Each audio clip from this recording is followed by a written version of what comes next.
You are watching GrassRoots Television, serving the Roaring Fork Valley since 1971.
You're in the mix.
The Aspen Art Museum, in conjunction with the Aspen Institute and the City of Aspen Community Development Department, welcomes you to the second of 4 programs in the 2009 Architecture Lecture Series. I'm Scott Boberg, Education Curator for the Aspen Art Museum, and I am pleased to thank the underwriters of this series, Judith Neiser, Jan and Ronnie Greenberg, and the City of Aspen Community Development Department. Also thanks to the Institute for supporting the use of Pepke Auditorium for this and other programs in the series. And I also want to mention and encourage you to attend the 3rd and 4th programs in this year's series. Shigeru Ban will speak on July 2nd, and Enrique Norton will speak on Friday, July 34th. That's really funny. If that were possible, on Friday, July 31st, here in this auditorium. It's my great pleasure now to introduce our speaker, who I had great fun spending time with today, and it's great to have him here in Aspen. Osae-Addo was born in Ghana and studied architecture at the Architectural Association in London from 1980 to 86. He worked for architectural firms in Finland, the United States, and the United Kingdom, before founding Constructs LLC, where he is design principal. Constructs is a firm which synergizes architecture, urban planning, landscaping, and building technology into a single unit geared towards bringing innovative solutions and building techniques to contemporary African architecture, and creating work that is site-specific, sustainable, and meets the needs of the people who will inhabit or interact with it. Joe is co-founder of the Architecture and Design Museum Los Angeles, where he practiced and taught for 16 years before returning to Ghana in 2004. His vision is to redefine his role as a design professional within the African context, and refers to himself as a design socio-economist, emphasizing his passion and concern for people and how architecture can be used to improve their livelihood. His mantra has become, ultimately, it's all about people. Please join me in welcoming Osae-Addo.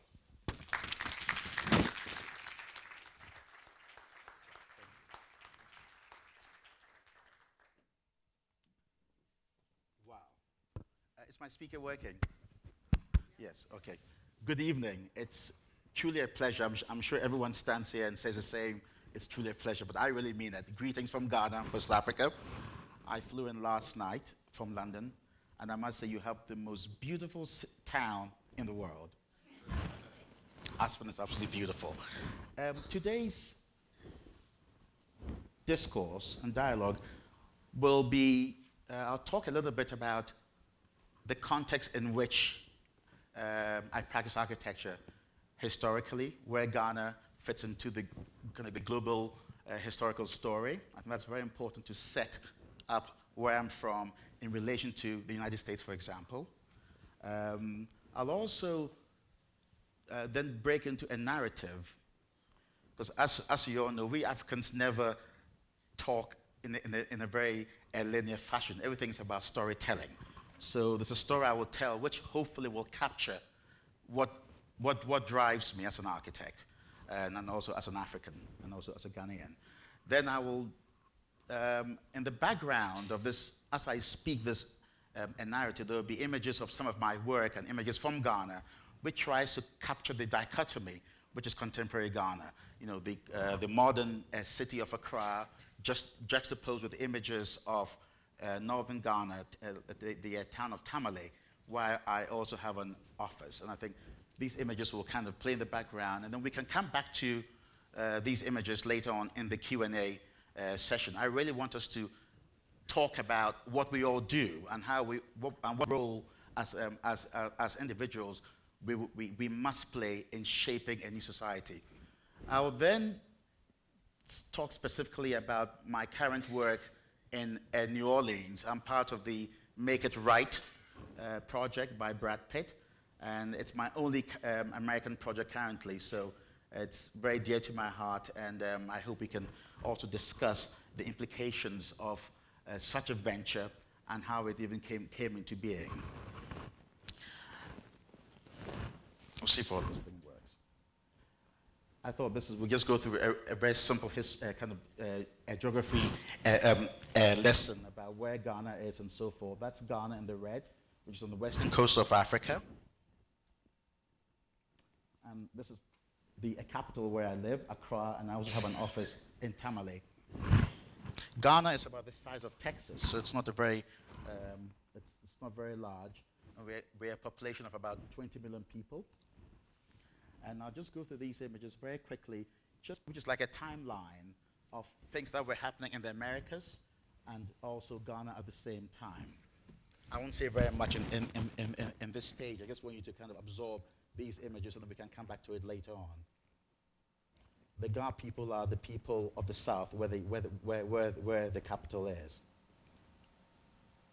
Slave castles, which have been built since the 16th century, starting from the Danish fortresses, going all the way through to the British castles.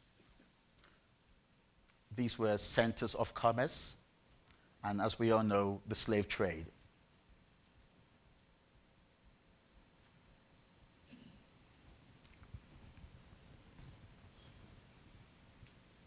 As all this was going on, Ghana was actually operating also as a nation. This is the famous picture of the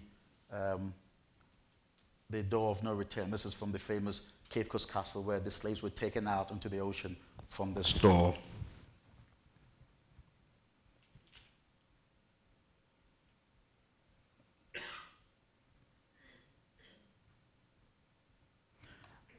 Ghana was colonized by the British. They were the last of our colonial masters.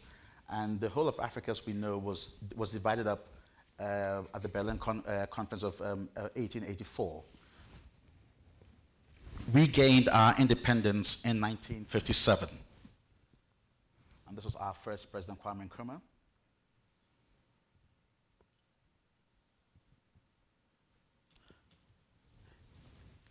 Like everywhere else in the 60s, Ghana went through a lot of turmoil. Africa was caught up in the Cold War, and we sadly joined the Soviet bloc, so we kind of suffered greatly for it for many decades to come.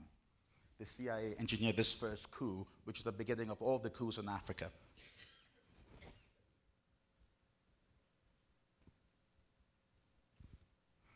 Two populist leaders ruling us at the same time, Ronald Reagan and Jerry Rawlings of Ghana. I must tell you, Bill Clinton is one of the most famous people in Africa, I can assure you. People in Ghana really love the Clintons, and of course, Nelson Mandela. And we love Obama too, by the way.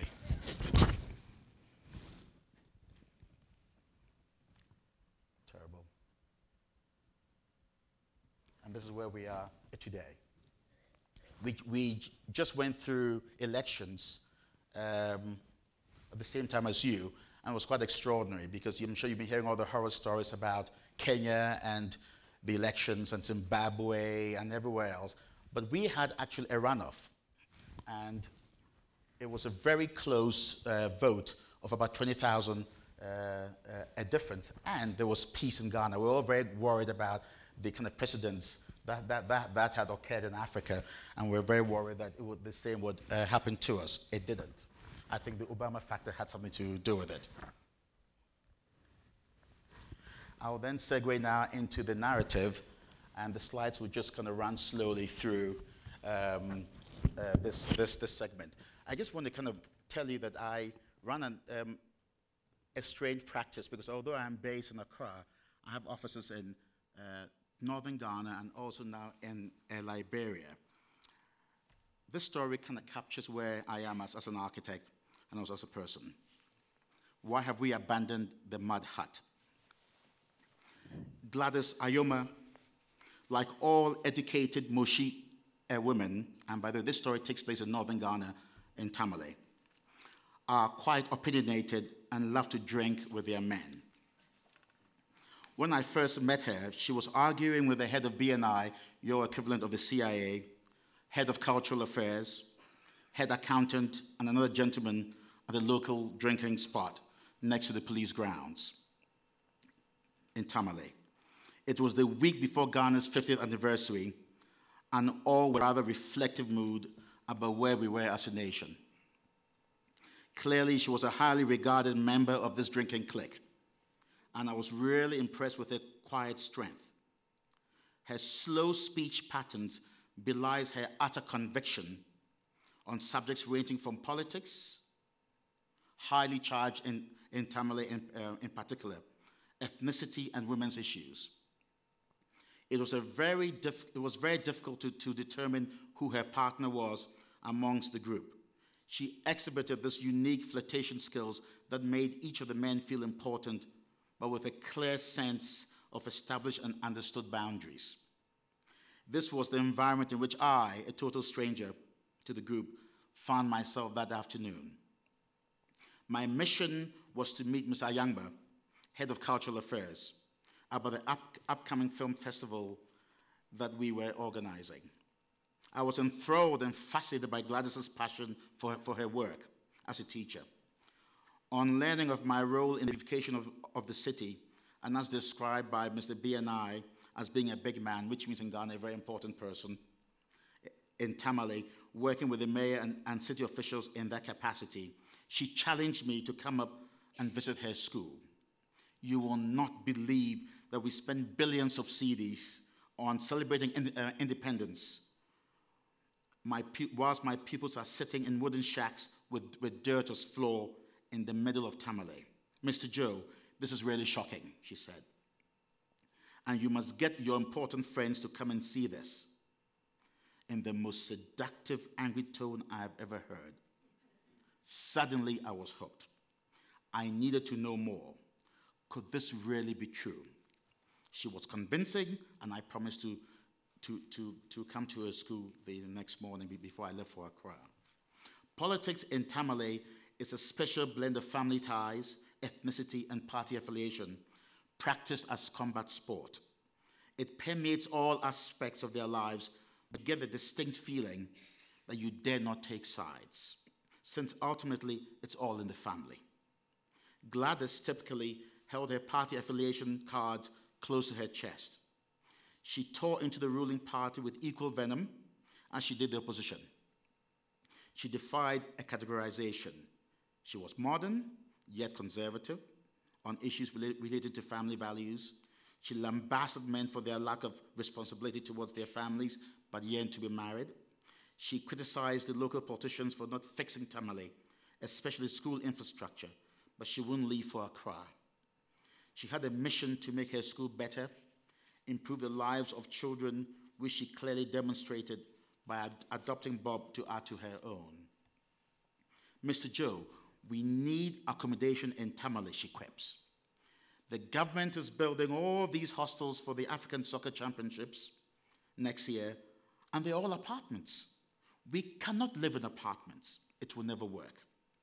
This was emphatic. It got me thinking about my own positions on high-density housing for Ghana. She may be onto something, I thought. Look, none of the banks or private developers is thinking about us here. Could you imagine if housing was developed affordably for people like me? There's a huge demand for something simple and low maintenance based around how we traditionally live here. It will work if people can afford it. This comment elicited the first unified position on any subject from the men. The blame game then began in earnest, with developers and politicians taking the biggest hit. Architects were dismissed outright as not relevant in this discussion, since they had shirked their responsibility to be innovative and provide product for the masses. I was not going to be drawn into defending anything or anyone. I was ambushed, but really felt at peace. The inevitable happened. Mr. Joe, why don't you do something about this in Tamale? Gladys's big eyes appeared larger with a glint of mischief in them. I suddenly felt betrayed, and my defense mechanism was about to be deployed when Ms. Ayangba chimed in about buying another round of drinks. This interlude gave me enough time to reflect and decide to take on this challenge in collaboration with my partners in Accra. Gladys described her needs and program for the house simply as a place where I can afford, add to as her income increased, low maintenance with good natural ventilation and cooling properties that evoke the way she lived as a child. I had met my architectural soulmate in Tamale of all places, and I promised to show her a sketch on my return visit. The iconic mud hut to me is a metaphor for how we need to live. It represents the vernacular and the functional, and certainly all the good principles of contextual, sustainable architecture. It does not try too hard and is quite proud of its pedigree. The DNA of a tropical structure which has not evolved for centuries. Why have we not reinterpreted it organically over time? Do we not see ourselves in this quest by us to disown what is rightfully ours? The erasure of the mud hut in contemporary architectural discourse exemplifies what is so wrong about Africa's development. As with all narratives, new meanings have to be derived based on a new context. This requires a lot of hard work and research, and coming to terms with who we are and what our aspirations are. For me personally, that journey has begun, and to understand the mud hut is to deconstruct it and examine its part and then hopefully reconstruct. It needs to be holistic and thorough. This can only be achieved through research and then implementation. The mud hut has been abandoned but not forgotten. There are institutions and individuals who have redefined and improved on traditional technologies such as mud locally, but are never celebrated. This is talking about Ghana. As design professionals, it is critical to be also involved in product development to enable us realize a contextual contemporary architecture. One informs the other. Formal gatherings as this offers great opportunities to dialogue and share, but should not end here. What we are going to do when out there in the real world is critical. Talk shops are good, but it needs to translate into action. Our search for our Africanness should evolve out of a basic understanding of who we are. There will and should be many strands of this contemporary contextual African architecture because our DNAs are different and so is the context. There needs to be that collective passion to support one another and promote what is relevant and developed by us all. I stress the word a collective in the African context because with our limited resources, we need to embrace how we were, surviving through communal effort and dedication. I want to share what I am doing now in my own small way to contribute to change and put my money where my mouth is. My journey began 3.5 years ago when I was introduced to pozzolana, which is a volcanic material which occurs in Ghana, and there's a cement which is being made out of this in Kumasi. The dedicated scientists at the Building Research Institute had formulated this cement, and they needed a company or individuals to commercialize it. I therefore formed an investment group with my partners, PMC Global and Stephen Kanna Architect in Los Angeles. And I'm glad to say that finally we've taken simple dirt and we've processed it to form pozzolana cement, which is being sold on the markets in Ghana today.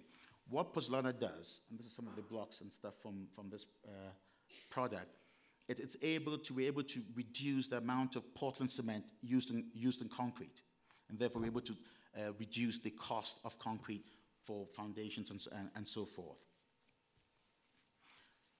I would now like to talk about, I think this will be a great time, I think, for us to talk a little bit about what I've said in the context of global issues, if we want. And I must say, this is a great time to also say to the museum, I loved Shigeruban's project, and I hope the people of Aspen vote it in easily. I think it's a fabulous project, and we should encourage it. Before we go on to the second part of the program, are there any questions, images that you wondered about? Yes. Given that Portland cement is such a high contributor to global warming and greenhouse gases, if there were widespread use of your inno blocks, is there a carbon credit play out of Ghana? I think that that's let me just say this, that the green revolution hasn't hit us yet. Although we've lived historically green, contemporary Africa's really, we haven't kind of analyzed these kind of credits to our benefit. But I must say that there's a lot of investment capital now flowing into Africa, which is impinged on these kinds of concepts. So clearly, yes, we would qualify. I'm actually on my way to Washington, D.C. now to talk to some investors. I don't know if you saw the Liberia project, which is all being made out of the inner blocks. And this is OPEC, which is the U.S. Overseas Lending Agency, is very excited about using this for carbon and giving us credit for carbon credits, yes. Other questions or comments? Yes. Does this substance that's naturally occurring where you are, is it pumice-like, and does it act as a filler in the concrete to make it go farther? And if that's true, how is it affected by water? I built my house out of laterite blocks. And the pozzolana, when I built my house in 2003, I didn't have pozzolana. We had not commercialized it yet. But with all good designs, yes, it is susceptible to rainwater, but you resolve that by creating huge overhangs. In Africa, you have to have huge overhangs because of the intense heat anyway. So you try to design buildings, which like my house, which the rain never really hits the building. However, pozzolana has an incredible hardening quality, so that it is it's as strong, it's less permeable as what you would mortar. So it's actually quite strong. It's quite incredible. But I think that with all things, you have to use a series of systems to alleviate the problem. Does it occur anyplace else besides Ghana? No, it does. It's basically clays which are very high in silicates, kaolin. And so it occurs, I think, across the entire West African seaboard, yes, on the coast. These homes that you've shown here are quite a jump from a mud hut. Let's go back a little bit. Could we? And I'd be interested in having you translate Could we go back to my house, for example? some information about the size, the square footage, or the square meters for that matter, and what would be the cost of these units? Oh, well, I'm talking about the residences that you're building. in Liberia, okay. These are homes which are, I'm trying to find the right kind of slide which shows the, okay.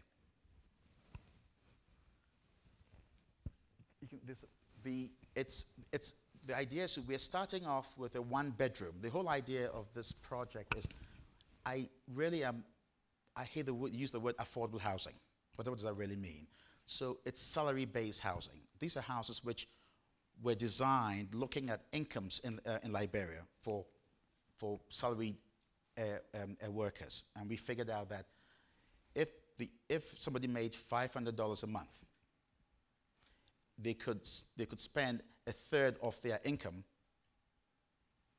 per month as a mortgage. So these houses start off as the numbers. Sorry about the thing, but they start off at 600 square feet as a one-bedroom unit. But the design is such that, as you can see from this, is the one-bedroom version there, and then becomes a two-bedroom version, and then becomes a three-bedroom version. The idea being, as their incomes increase, they can have a larger house.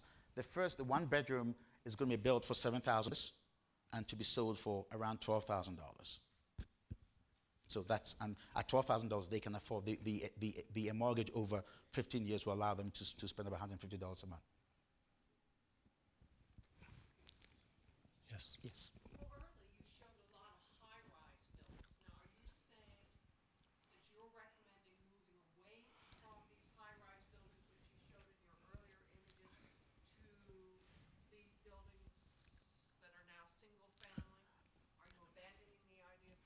No. I think this just shows the dichotomy of Africa. These buildings occur on undeveloped land. So I go back to this. This is a 300-acre site just outside of Monrovia. It's a lot of land. So it's going to be mostly low-rise buildings, single-family dwellings, but we're going to have also a few 2- and 3-story buildings, apartments also.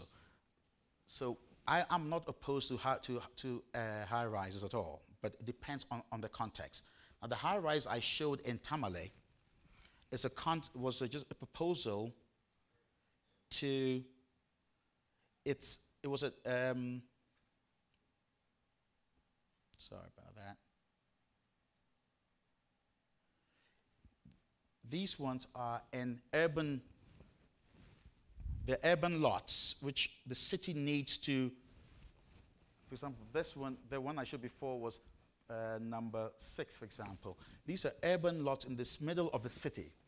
And it's currently a taxi rank. The idea is, how does a small city generate income from its land assets?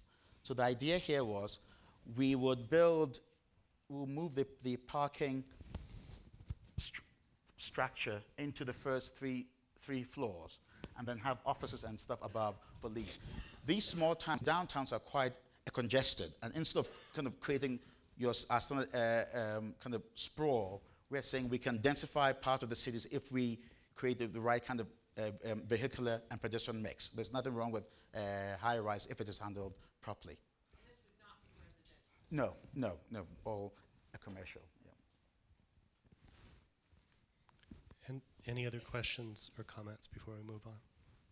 Is there applicability of your technique to bottom-of-the-pyramid housing issues at $50 a month versus $5? Well, I must say, in most parts of Africa, I can talk about Ghana, everything is very, very, very expensive because we are not producing anything. Everything is imported. If you look at what goes into a house, to all the electrical conduits and so forth, and the switching, and the rebar and all, it's all imported. So about 60% of a house, if not more, is imported. So it makes it very difficult to control the cost of a house. And that's why I've taken the position that at least the non-bearing aspect, which is the block, for example, is one part of the solution, and then also the framing. That's why we are introducing bamboo poles and so forth. To do a $50 a month house would mean that you have to build this house for about $2,000 or so. I don't know how that's possible, given the economics of construction. We will get there when we start producing things ourselves. And I think that, you know, we're all very concerned about the global economic crisis, but I think there's a good thing in it, is that it's forcing us to think local. How can we start, you know, improving our own manufacturing capacity, not only for export, but to kind of to support ourselves. And so that's in the future. I don't know how I could, at least from what I know about the Ghanaian market, how we could do such a thing. However, I think that since, I don't know if you know, most of the development, the housing in the developing world is done by governments. So there's a huge, there are huge subsidies which government gives towards housing. So that I could imagine where a portion of one's mortgage payments could be gotten back through tax breaks and things like that. Yeah. So I think there are creative ways of achieving it without having to kind of break the bank and things like that. To help me understand the $500 a month and translate it into my own picture, what would be the occupations of the people who would live in these $500 Houses. Well, again, the largest employer in most parts of Africa is the government. So they're civil servants. There will be graduates who are working in the ministries, you know, bureaucrats and technocrats. You would have people who work in the banks.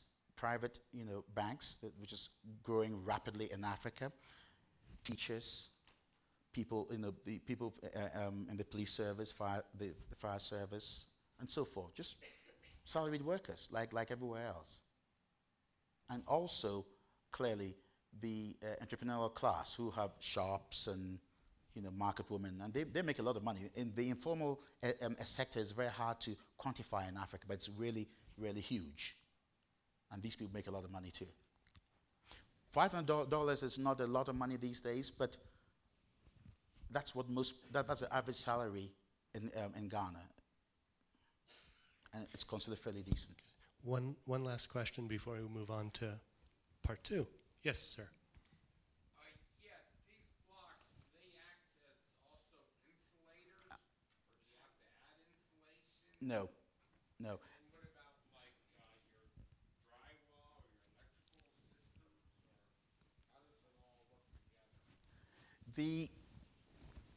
together? In tropical Africa, there's no need for insulation because the external temperature and internal temperature is very similar. They are not huge diurnal changes in temperature or seasonal. So these blocks, now what the laterite block does, as opposed to your what they call a sandcrete block, which has more cement in it, more OPC, Portland cement in it, is that it does not conduct as much heat as the OPC block.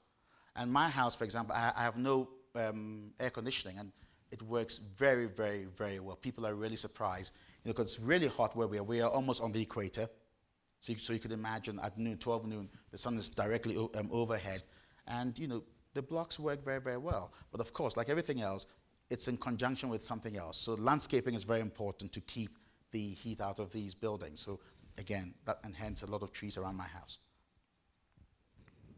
All right. I think if there's more, Thanks. it's fine. I think we can continue a little bit if somebody wants to. Sure. That question that he asked, he asked how you handle the conduit and so forth. Oh, the conduits, yeah, I missed that. And I was curious to know if plaster would adhere to that stuff. To the mud block? Oh yeah, it's plastered. I can show you. How is the interior finished? Just plaster. We use a bit of the laterite with a bit of cement, and they just plaster it, just like you would a stucco building. Yeah. With regards to the air conduits, what I did in my house was, because you need to lay the conduits in either a hollow block, or you have to chisel the solid block, right, and lay these things. So in my house, since the foundations it's a raised foundation with a crawl space. So I laid all the electrical conduits on the floor. There are no conduits on the walls. So it solved a lot of problems. So we can have access to all the conduits by crawling underneath the building. And that saved me a lot of money, time and money, in terms of doing it that way. But typically you would lay the conduit through a hollow block running through the building, or in Ghana we chisel and just lay the thing and then plaster it afterwards. Wouldn't you want to have fans? We have fans. Fans are very important in terms of creating the cross ventilation. I think this would be a good time to maybe just so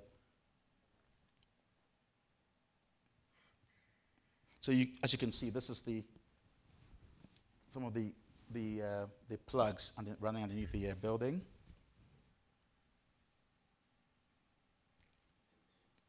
I'll see. You can see my fans somewhere.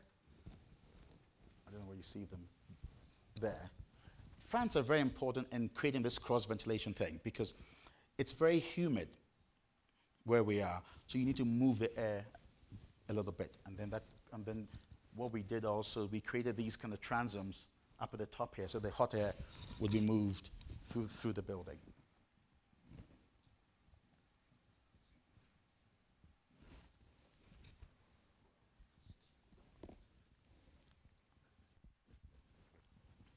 Okay. Does that put all the plugs in the floor then? The electric plugs on the floor? Yes, everything's on the floor. Always use flooring. No, we switch from this here as a lightweight concrete floor over the floor joist. So you have the floor joist, plywood, chicken wire or lath, and then we poured an inch and a half of lightweight concrete on top of it.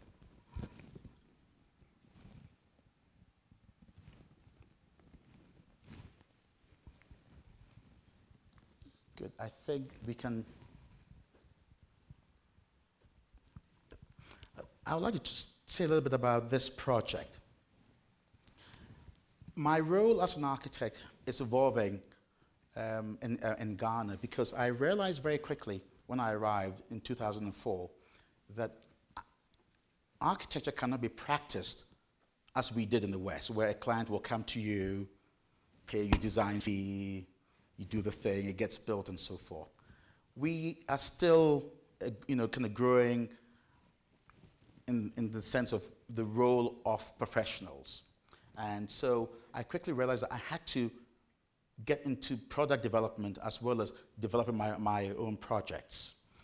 This property is one which I bought last year with the express hope of creating this mixed-use development which would have a ground floor of commercial and then 6 floors of apartments, which you see here, because nobody is going to give me this, will give me such a commission. So we buy the land, we find the investors, we build it, and then we sell it, and hopefully we can make some money. Hopefully. But it's very interesting to become a developer as an architect because you then begin to understand where clients are coming from. Because architects are always fussing about value engineering and all these things. But now I think about the budgets from the beginning. So I design backwards. This is what I do, the kind of spreadsheet first, the kind of money involved, and then work backwards, with the kind of project that we're going to do. So it's been very interesting. So this is the context in which this thing happens. You can see there's a lot of this kind of development going on in Accra. And I felt that, well, Accra is being destroyed anyway, so if I might as well get into the game, but do it slightly better than everybody else.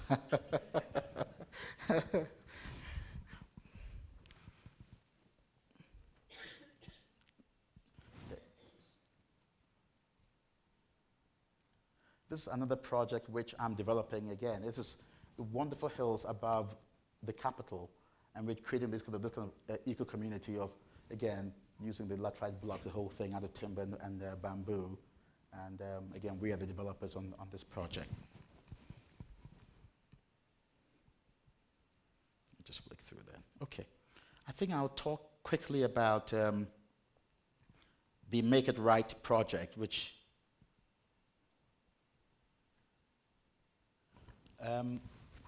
this is a fascinating event because about 2 years ago, I got an email sitting in my office, which is on the worst parts of Accra, just working. And I got this email from someone who said, "Is this Joe Addo from LA?" He was trying to find me. So I clicked and said, yeah, this is Joe. And the email came back, "Oh, great." And told me that I had been selected by Brad Pitt to be part of a group of 13 architects to work in New Orleans. This was on a Thursday evening. And I remember going back home. I couldn't tell anyone this story. It just sounded so ridiculous. I just thought, who do you tell such a story? I mean, I told my wife, and I thought, she would say, Joe, there you go again, your long tales, So the next day, another email came, and he said, Brad is going to be writing you an email, send you an email to confirm this. It was on a Thursday, and could you be in New Orleans by Monday morning? Well, it was an extraordinary thing.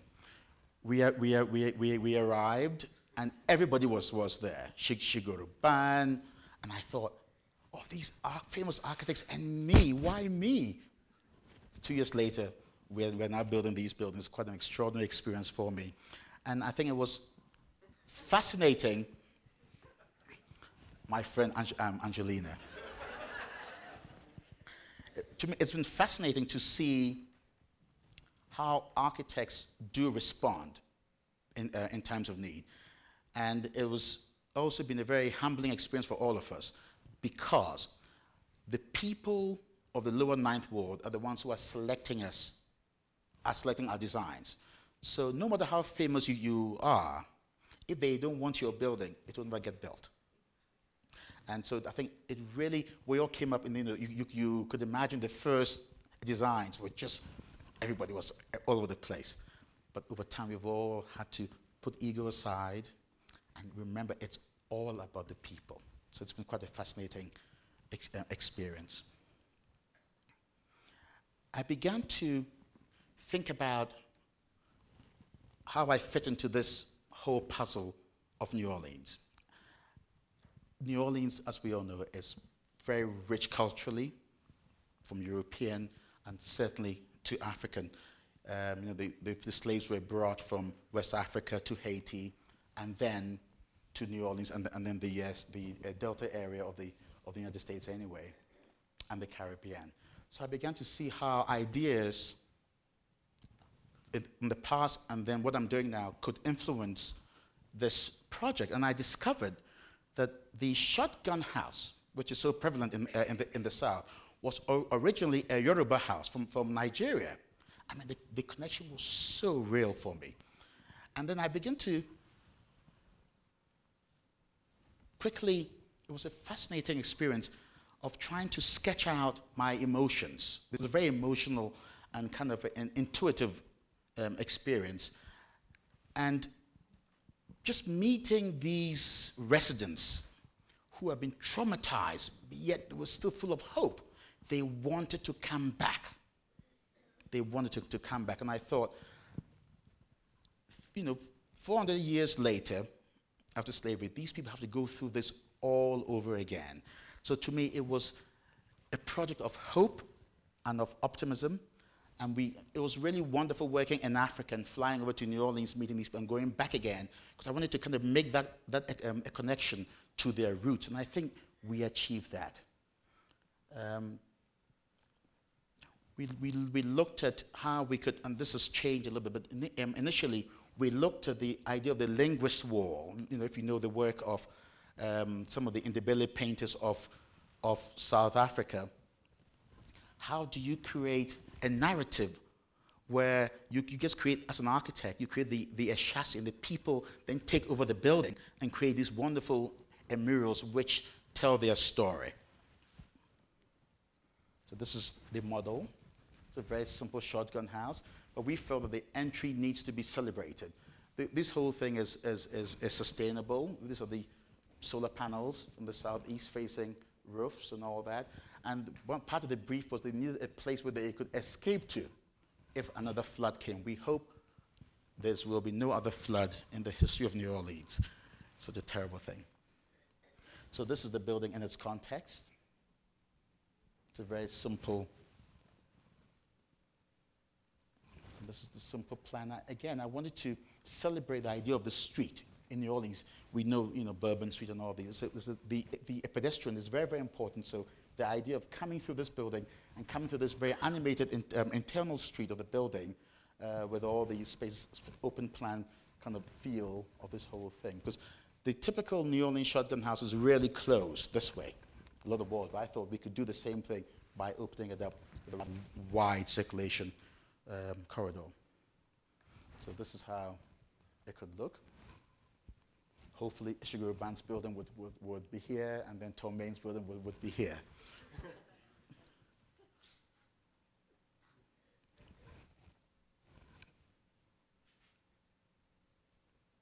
These are very simple structures, I must say. And, there's a tendency for architects to overdo things, but this really forced us to go back to the bare essentials. And I thought for me, it was a very spiritual experience. The fan, it's there too.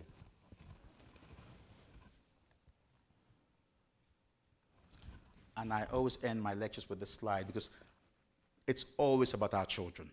We're doing all this to improve their lives. And this is my son, Kweku, and my dog, and his dog, Aki. Thank you very much. We can have another Q&A.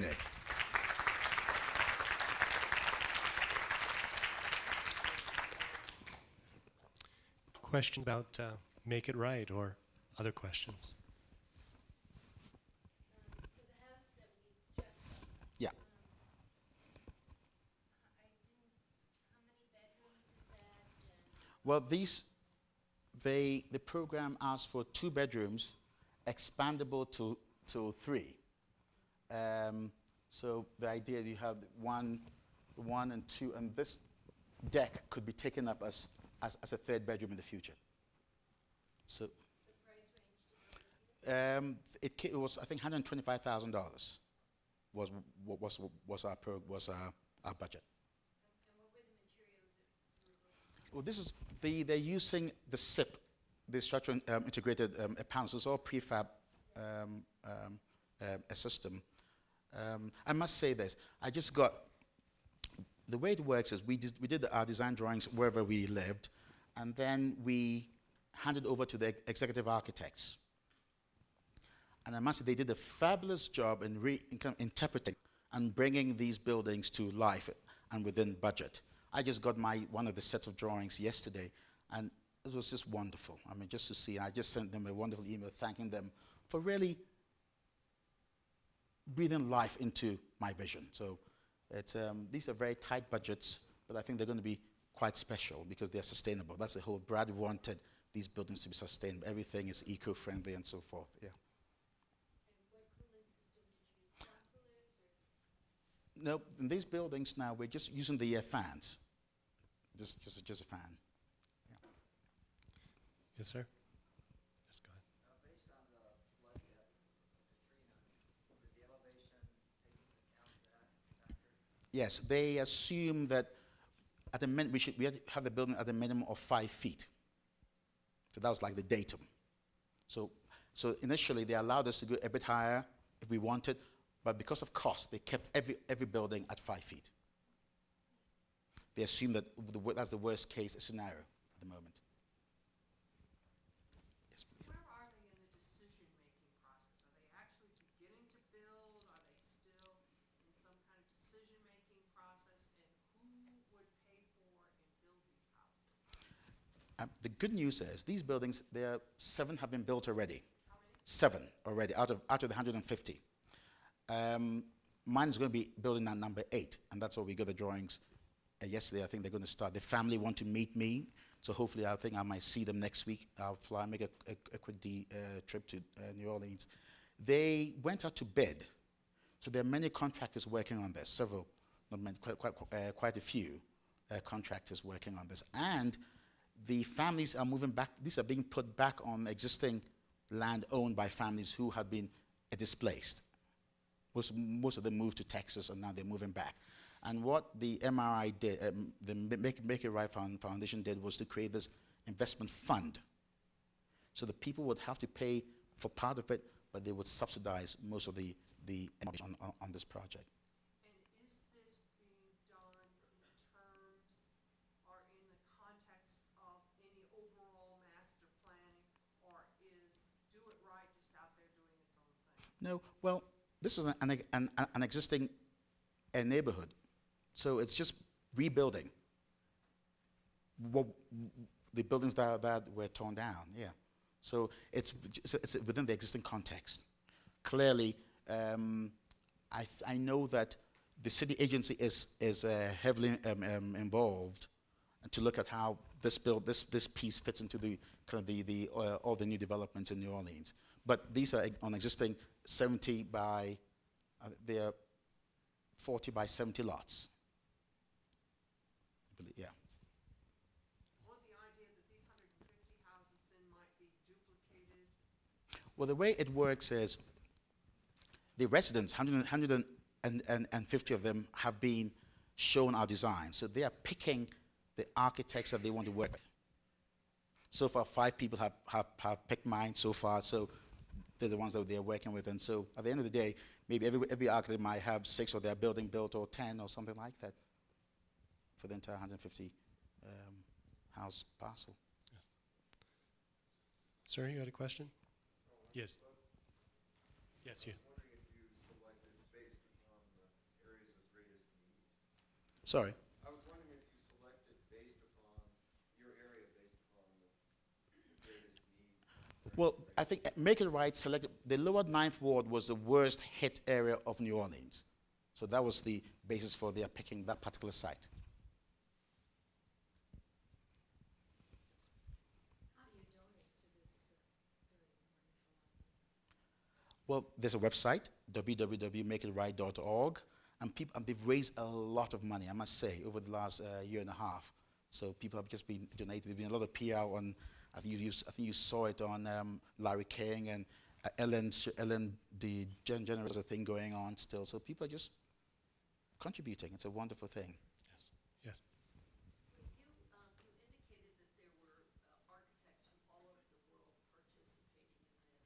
Do you see, or what do you see the growth pattern being in taking it out to other areas in the world beyond the I think it's a great, I must say, when we were, initially, when this whole thing started, even we, the architects, were rather skeptical about you select a group of people and you give them, you show them a site and you come up with a building. You meet, we didn't meet all the residents, I must say. That was part of the problem initially.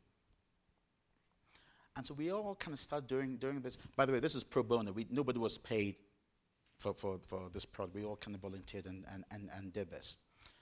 But it quickly became more than just Brad Pitt. It became more than just us as the architects. We began to realize that something could really happen here. We really felt that something could happen if we put our ego aside. And I must say that the money has been raised, the buildings are being built, so it can be duplicated, given the right kind of planning and also aspirations and then the ambition. I think it can be.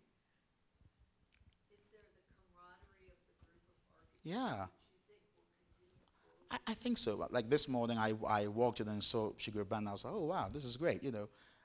We still. I am in touch with quite a few people like David Ajay and Larry Scarpa, Tom Main. I'm in touch with Tom a lot and so forth. So it's kind of, it's not a bad club for an African boy to be in.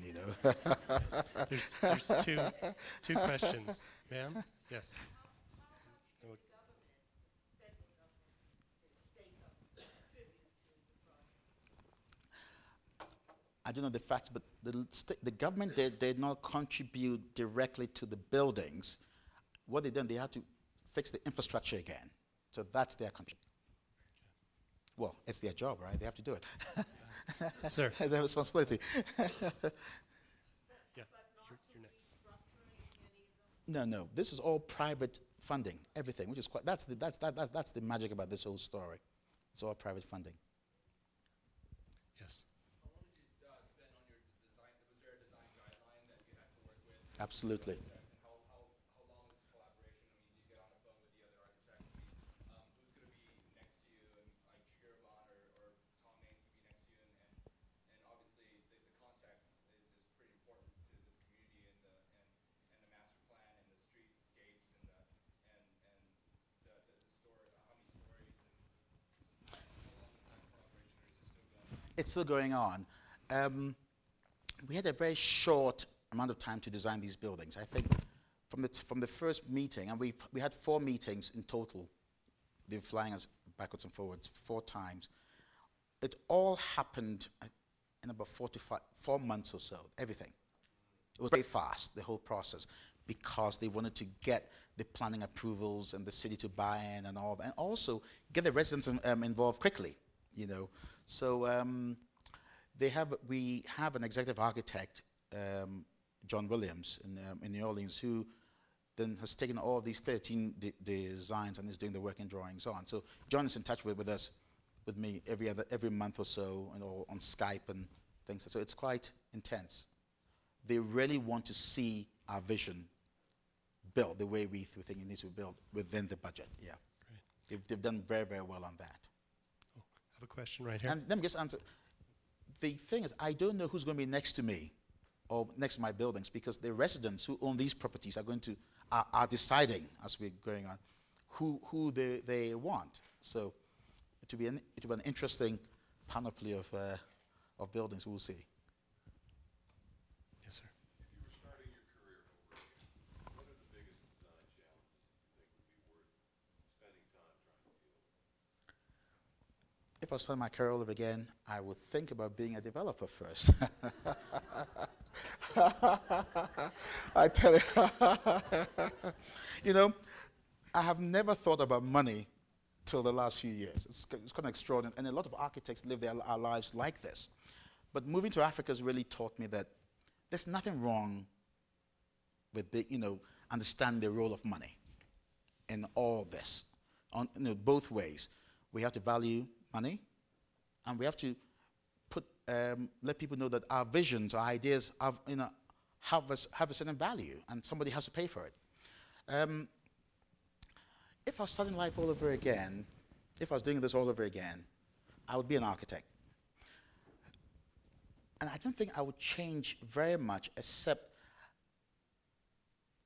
I would really get into understanding construction.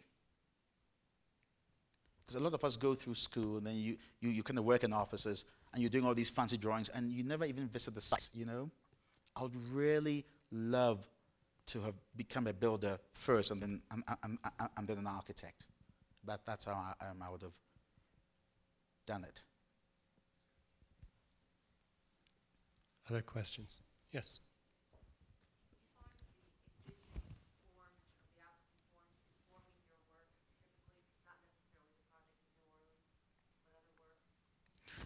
Yes, I think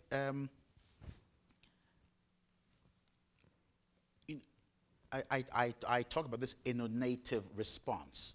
And what I mean by that is taking what's around me, what's available to me, and and then understanding its constraints and how that informs the design process, so that it creates a certain unique contextual kind of architecture in itself, rather than looking at the typical Bauhaus approach and saying, then I'll plug these materials in. I'm trying to understand the limitations of what I'm working with and how it informs the creation of space, and even structure. Sure. Yes. I'm curious about the architectural community in Accra, Yeah. Ghana. Yeah. Is there, we have AIA and things Yeah. like that. Yeah. What is the practice like there after you've been working for so long in Western countries that have sort of a strong culture surrounding architecture? Ghana is an incredible, I mean, most parts of British Africa has a very strong architectural tradition. For example, I don't think many people know that Max Fry and Jane Drew cut their teeth in Ghana and Nigeria before they moved to Chandigarh to work with Corbusier. So there's a very rich Bauhaus modernist tradition, and some fabulous buildings from the 50s and 60s which are still around. And so architecture is a very respected profession in a way. And so it's very organized, just like we have here all the organizations and all the professional bodies and all that.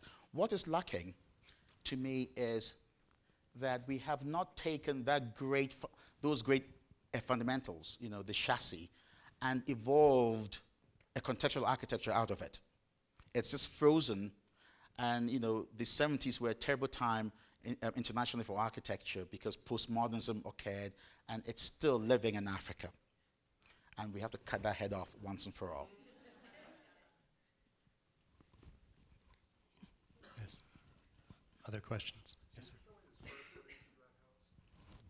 This is 1,000 square feet, and that was the program, 1,000 square feet. And what size of family is it? We designed it, but there are two bedrooms. That's all we could do. We could become a 3-bedroom house. And so this depends. I mean, the people who are selecting it will select it based on the layout and how it suits their kind of family style. And you should remember there are 13 houses to select from. So that if you have 3 kids, and they would have to share, or you would have to pay for your 3rd room addition. And it's no air conditioning, but there is heating. Yes, there's heating. There's all radiant heating in the floor, coming out of the floor. Yes. Could you talk a little bit about the description in this pamphlet where your constructs synergizes the different professions of urban design, landscape architecture? In Ghana, we don't have landscape architects, for example. We have urban planners, but there are very few of them, and they don't really do much urban planning. And so, for me, I've been very blessed to have worked abroad and worked with all these great professionals in landscaping and so forth. So every time I get a project, I look at it in the entire context. It's not only about the edifice. I have to understand how it fits into the immediate context and then the wider context. And I clearly know that to me, the African architecture that I'm striving for, it's not about edifice, but rather it's the spaces between, i.e. landscape. So I spend a lot of time looking at how landscapes shapes my architecture. So I've had to become a landscape architect. I've had to become an urban planner. And I've had to now become a developer and now a builder. So you really have to kind of wear many, many hats to get what you want out of a building, out of a project. It's $125 a square foot. What's driving the cost? What's the most costly part of this house? You get $125 per square foot. What's the solar panels and all that, all the radiant heating, because that's the mandate. It has to be a green building. So there's certain associated costs with that, which make it, yeah. What percentage of that 125, or how much of that 125,000 is the solar panel? I must say that I really don't know that breakdown specifically. But solar panels, we know, are not cheap. I have solar panels in my house in Accra, and I have what I would call a BMW, not a Bentley product, and it cost me in those days, 4 years ago, $10,000. And it gets a job done, but it doesn't do it. It does it for 8 hours at a time, So these things are quite expensive still. And they're heating the hot water for the heat? Yeah, all that. And then also, for all the heating and the fans and all that. So I think that they're trying to get, 30% of the energy needs taken care of by the solar panels. That was the ambition, yeah. So it is active. It is active, absolutely.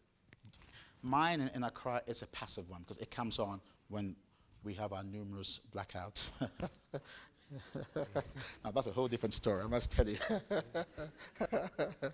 Do we have one fantastic question to finish with? They've all been fantastic. Yes, they have.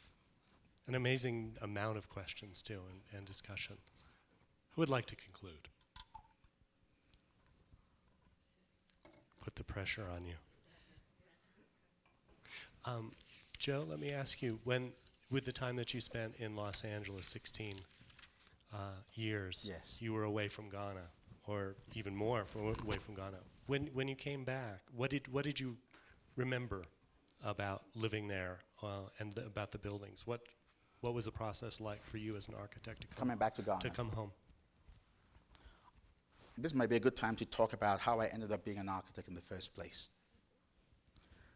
I went to primary and secondary school, high school in Ghana. I went to boarding school. And I remember distinctly, when you're 13 in the English system, you have to have kind of decide what you want to become. So you can pick your subjects, and they kind of put you in a special stream. If you want to become a doctor, you take the certain course, like all the science, and you go in the stream. And an uncle of mine was an architect. He trained at the AA in the 50s, and he built this incredible house. At the time, I thought, wow, it was very different from what I had seen. So at the age of 13, I decided I wanted to become an architect. Then my father built a very modest but courtyard house, which again I'd never, because our traditional homes are a courtyard scheme. So my grandparents' home in our village was a simple courtyard scheme, but my father built a modern version of this courtyard scheme, and I remember as a child loving it. I really enjoyed it. So I decided to become an architect or an artist. So I took all the right subjects to become an artist or an architect. Then I got wise in sixth form. My last years of high school, I said, I'd love to be an artist, but I don't want to be poor. Well, if I know what I know now, I should become an artist. So I ended up I went to the Architectural Association in London. I studied there from 80 to 86. Then I moved to New York in 1986 and lived there for less than a year. Then I moved to Washington, D.C. till 1988. I found the East Coast rather, to put it nice, a bit stuffy. And I remember taking a trip to San Francisco in the winter of 88, early part of 88, and I went to visit some friends in Los Angeles, and it was sunny, bright, and I said, this is the place I want to be. And I remember I had my American Express card. I quit my job. I didn't have a job in LA. I quit my job, and I had $1,000 in my American Express card, and I went to LA to look for a job. And I was very, very lucky. Found a wonderful practice first in Orange County, and then to LA, where I met some of the most wonderful people who really shepherded me through all this. I started my own practice in 1991, and I had it till I left in 2004. Now, in 2004, in 2000, there was a major political shift in Ghana, where we moved from a more kind of despotic government to a very democratic system. And I remember going to Ghana in 2000 and feeling, wow, I want to be part of this change. And so it took me 4 years to really get to it. But in 2003, I decided to build my own house, and then I just moved. Again, I had no plans about what I was going to do in Ghana. I just built my house and then moved. And I must say, despite all the frustrations and everything, it was great to come back to a place which was bursting with, new ideas and energy. And that's what I wanted to kind of be part of. Africa can be very, very frustrating, but I must tell you, there's nothing like being back at home for me. And it's still a challenge 5 years later. It's ups and downs, but I wouldn't swap it for anything else except Aspen, maybe. But All right. Thank you, Joe. Thank you.